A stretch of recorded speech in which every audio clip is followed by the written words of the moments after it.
Hello and welcome back to all my viewers. Today the story we are going to read is Under the Banyan Tree, written by R.K. Narayan. Under the Banyan Tree is actually a short story and it is really very interesting story, and बिना किसी देर किए चलिए हम लोग इस story को शुरू करते हैं. And trust me, if you will stay and try to understand this story, you are never going to leave the video. आप इस वीडियो को छोड़ के कहीं जा ही नहीं सकते हो. So let's start this story. Village Somal, nestling away in the forest tracts of Mempi, had a population of less than 300. Very far away there is a forest track name Mempi, और इस फॉरेस्ट ट्रैक के बीच में एक विलेज है जिसका नाम है सोमल, और उस विलेज में बहुत कम पॉपुलेशन है जहाँ पर सिर्फ करीबन 300 पर्सनस रहते हैं. It was in every way a village to make the heart of a rural reformer sink. और इस विलेज की कंडीशन इतनी ख़राब है, किसी भी तरीके से आप देख लो इसकी कंडीशन इतनी ख़राब है कि कोई भी रूरल रिफॉर्मर आए जो कि सोचे कि इस विलेज की थोड़ी बहुत कंडीशन सुधार देते हैं, उसका हार्ट सिंक हो जाएगा. इट मीन्स उसका हार्ट बैठ जाएगा देखकर. It's tank, a small expanse of water right in the middle of the village, serve for drinking, bathing and washing the cattle. अब इस विलेज के बीच में expanse of water, it means that water का थोड़ा सा फैलाव है, एक छोटा सा तालाब है, और यहाँ पर उसी पानी से ड्रिंकिंग का काम होता है, बाथिंग का, वॉशिंग का, कैटल का, इट मीन्स जानवरों को नहलाने का. और इससे एक ही पानी से जब इतना सारा काम होता है तो इससे मलेरिया भी फैल सकता है, typhoid and heaven knows what else. और हम बता भी नहीं सकते कि इससे और कौन कौन सी बीमारियां हो सकती है. The cottage sprawled anyhow and the lanes twisted and wriggled up and down and strangled each other. अब अगर कॉटेजेस की बात करें, इट मीन्स झोपड़ी की बात करें वहाँ पर, then they are sprawled, it means वो फैली हुई है, जैसे तैसे खड़ी है बस. एंड अगर गलियों की बात करें, लेन्स की बात करें, देन दे आर ट्विस्टेड, वो मुड़ी हुई है. रिगल्ड अप एंड डाउन, कहीं पर बहुत ऊंची है, कहीं पर बहुत नीची है. And strangled each other, it means strangled means exactly होता है गला दबाना. तो यहाँ पर गलियाँ एक दूसरे का गला दबाकर कहीं से दूसरी गली शुरू हो जा रही है. The population use the highway as the diffuse ground and in the backyard of every house drain water stagnated in green puddles.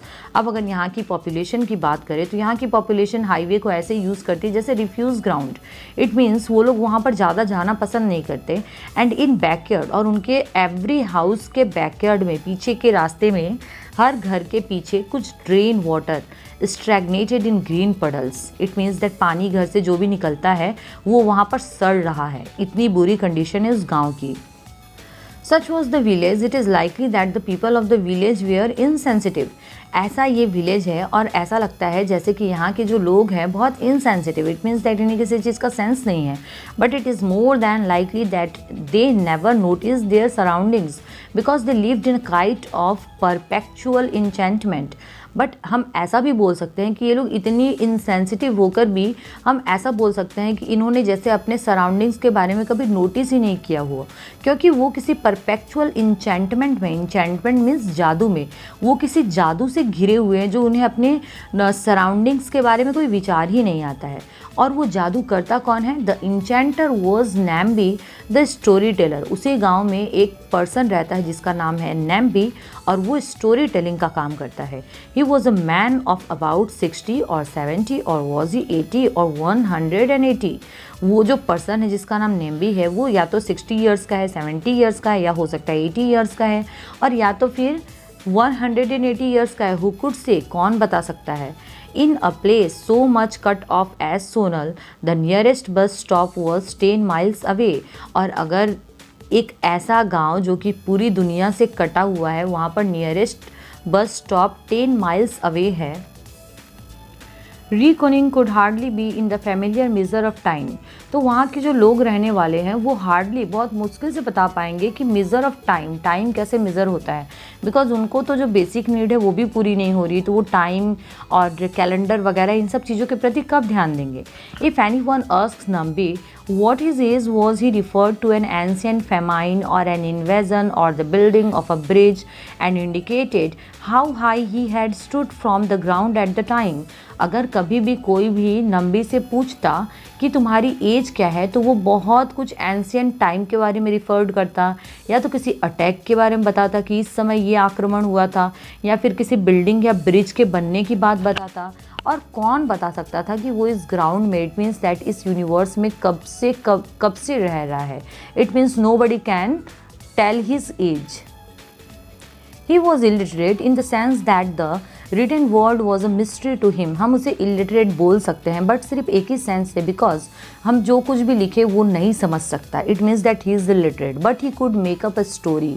But वो स्टोरीज बहुत अच्छी बनाता है. In his head at the rate of 1 month each story took nearly 10 days to narrate. It means that Nambi पढ़ लिख नहीं सकता लेकिन वो इतनी अच्छी स्टोरीज़ बनाता है अपने हेड में, इमेजिन करता है उसे, और एक स्टोरी को बनाने में उसे 1 month लगता है और उसे सुनाने में उसे पूरे 10 days लग जाते हैं.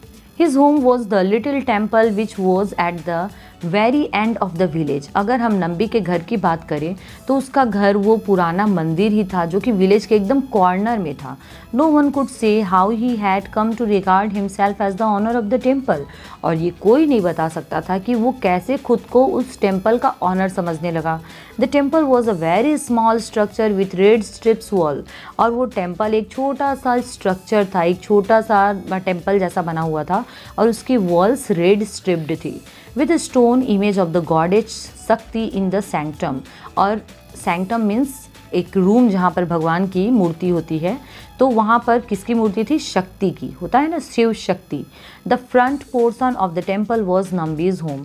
और उसी टेम्पल का पहला पोर्शन नम्बी का घर था. For aught it mattered any place might be his home for he was without possession. और हम ऐसा भी बोल सकते हैं कि उसका घर वो छोटा सा घर ना होकर पूरा गांव ही उसका टेम्पल था, पूरा गांव ही उसका घर था. Because he was without position, because उसका कोई अधिकार नहीं था. अधिकार के नाम पे उसके पास क्या था? All that he possessed was a broom with which he swept the temple. अगर किसी चीज़ पर उसका अधिकार था तो सिर्फ एक झाड़ू पर था. इट मीन्स उसके पास सिर्फ एक झाड़ू थी जिससे कि वो मंदिर में झाड़ू लगाता था. And he had also a couple of dhotis and upper clothes. और उसके पास कुछ धोतीज थी और अपर क्लोथ्स, ऊपर पहनने के लिए कुर्ते वगैरह. He spent most of the time in the shade of the banyan which spread out its branches in front of the temple.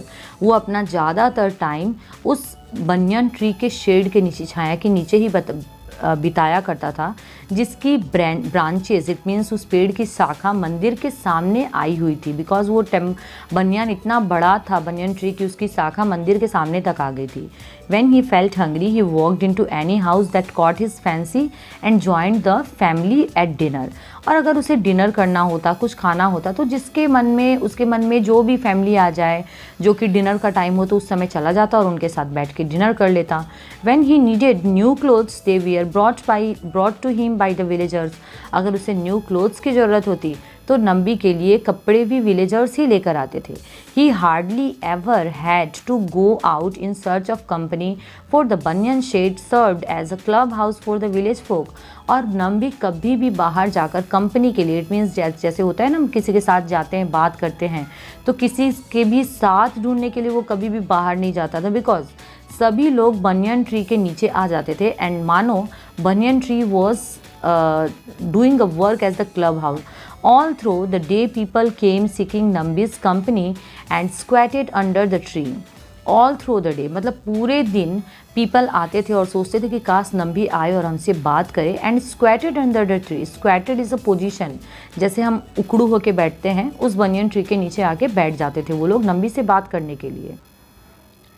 It was in his mood for it he listened to their talk and entertained them with his own observation and anecdotes. और ये completely Nambi के mood पे depend करता था कि वो उनकी बातें सुनेगा विलेजर्स की, या फिर उनको इंटरटेन करेगा अपने ऑब्जर्वेशन एंड एनेक्डोट से. एनेक्डोट मीन्स अपने इमेजिनेशन से. When he was in no mood he looked at the visitors sorely and asked. और जब नम्बी का मूड नहीं होता था उनसे बात करने का, तो वो शोरली, इट मीन्स बहुत गुस्से से उनके तरफ देखता और बोलता, what do you think I am? तुम्हें क्या लगता है क्या हूँ मैं? Don't blame if you get no story at the next moon. और हाँ, मुझे ब्लेम मत करना अगर तुम्हें नेक्स्ट मून तक, इट मीन्स दैट 1 महीने बाद तुम्हें अगर कोई स्टोरी नहीं मिली मेरे से तो मुझे ब्लेम मत करना। Unless I meditate how can the goddess give me a story, जब तक मैं मेडिटेट नहीं करूँगा, ध्यान नहीं करूँगा, तो मुझे गॉडेस शक्ति कैसे एक नई स्टोरी देगी। Do you think stories float in the air, तुम्हें क्या लगता है स्टोरीज हवा में ऊपर उड़ती है। And he moved out to the edge of the forest and squatted there contemplating the trees, और वो वहाँ से चला जाता, किनारे पर बैठ जाता वही उकड़ू होकर, एंड कंटेम्पलेटिंग द ट्रीज, और ट्रीज की तरफ जाकर बैठ के गहरा ध्यान लगा लेता। इट मीन्स विचार करता, पॉन्डर करता। On Friday evening, the village turned up at the temple for worship. When Nambi lit a score of mud lamps and arranged them around the threshold of the sanctuary. Okay, अब Friday evening आया। Friday evening के time में temple worship के लिए जब open हुआ था, उस समय मड लैम्प्स को जलाता है नंबी।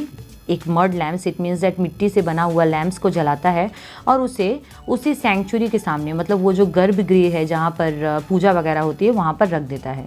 ही decorated the image with flowers which grew wildly in the backyard of the temple, और वो इमेज को फ्लावर्स से डेकोरेट करता है। वो फ्लावर्स जो मंदिर के पीछे ऐसे ही वाइल्डली, मतलब जंगली रूप में ग्रो हो गए हैं। He acted as the priest and offered to the goddess foods and flowers brought in by the villagers. Offers, it means that वो चढ़ाता है goddess को foods and flowers, जो भी villagers लेके आते हैं वो सब उन्हें goddess को चढ़ा देता है। On the nights he had a story to tell. He lit a small lamp and placed in a niche on the trunk of the banyan tree. और उसी रात उसके पास एक स्टोरी है जो कि उसे सुनाना है, और इसीलिए वो एक स्मॉल लैम्प जलाता है और उसे बनियन ट्री के ट्रंक पर रख देता है। Villagers as they return home in the evening saw this went home and said to their wifes, और जब विलेजर्स शाम के समय अपने घर लौट रहे होते हैं तो वो देखते हैं कि वहाँ पर लैंप जल रहा है। इट मीन्स आज के दिन नंबी कोई कहानी सुनाने वाला है, और वो घर जाकर जल्दी जल्दी अपनी वाइफ्स को बोलते हैं, now hurry up with the dinner, the story Taylor is calling us. जल्दी करो, अपना डिनर जल्दी फिनिश करो, because story teller it means वो जो ओल्ड पर्सन है वो हमें कहानी सुनाने वाला है। As the moon crept up behind the hillock, hillock means होता है छोटी पहाड़ी, और जैसे ही मून मतलब रात हो जाता है, और रात को मून जब पहाड़ी के पीछे छिप जाता है, man women and children gathered under the banyan tree, बहुत सारे पर्सन्स, मैन, चिल्ड्रन, सब कोई बनियन ट्री के नीचे इकट्ठे होते हैं। The storyteller would not appear yet. He would be sitting in the sanctum before the goddess with his eyes shut. जब सारे लोग आ गए हैं सुनने के लिए, तब तक भी स्टोरी टेलर नहीं आया है। हो सकता है वो कि वो सैंक्टम में बैठा हुआ हो। सैंक्टम मीन्स वो रूम जहाँ पर वो उसका पर्सनल रूम है, गॉडेस के सामने बैठा हुआ होगा विथ हिज आइज शट, और उसकी आंखें बंद होगी और वो डीप मेडिटेशन में होगा।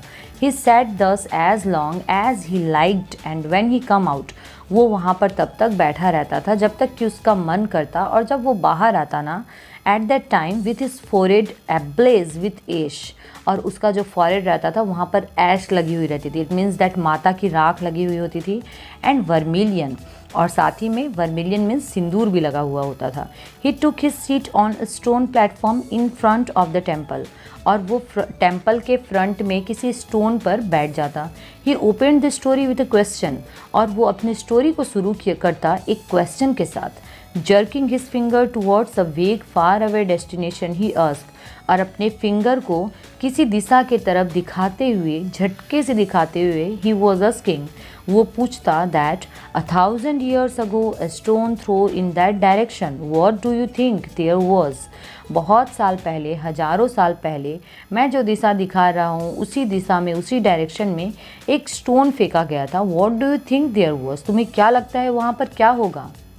It was not the wheat covered waste it is now, और खुद ही उसका आंसर देते हुए बोलता कि ये कोई वीट कवर्ड वेस्ट नहीं है। It means that wheat covered means कोई ऐसी जगह जहाँ पर कुछ जंगली गांच वगैरह खुद ही उग जाते हैं, तो ये ऐसी कोई जगह नहीं थी जहाँ पर कम्प्लीटली वीड ही वीड था।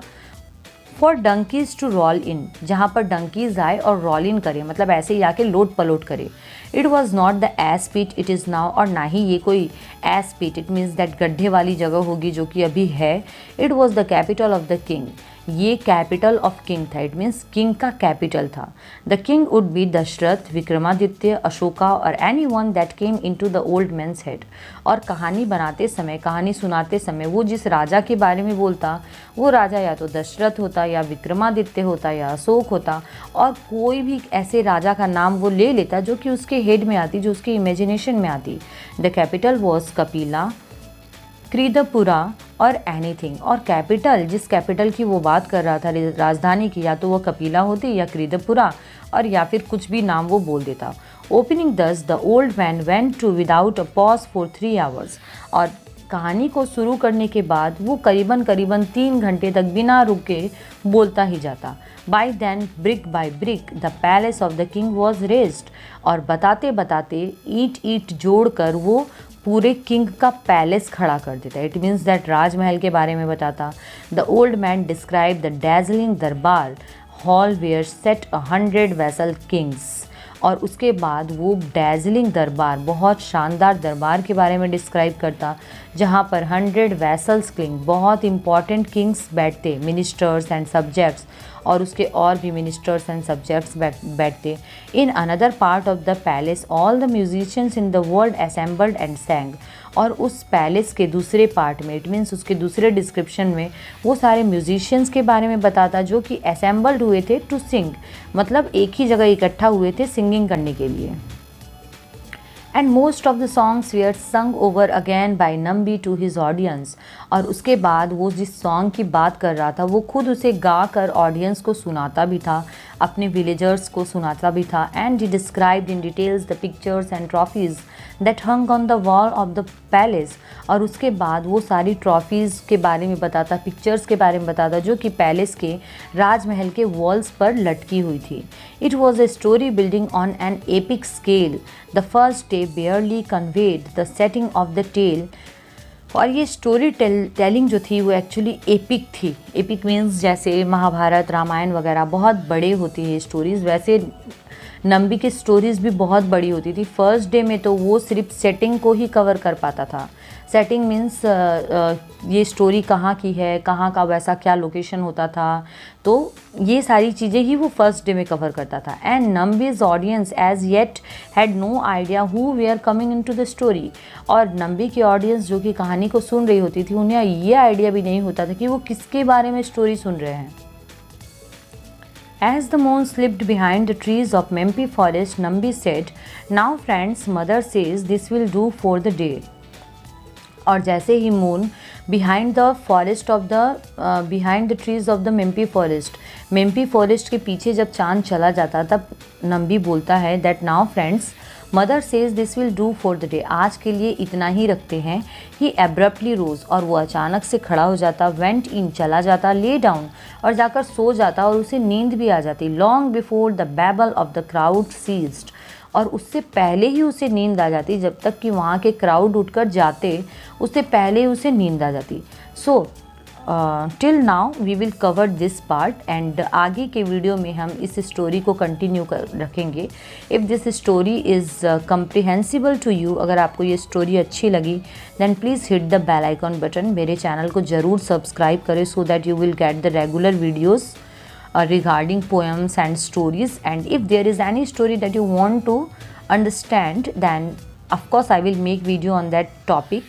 Please do comment and let me know if you want to read any other story, and if this story is helpful to you. Thank you so much. Let us meet with a new chapter.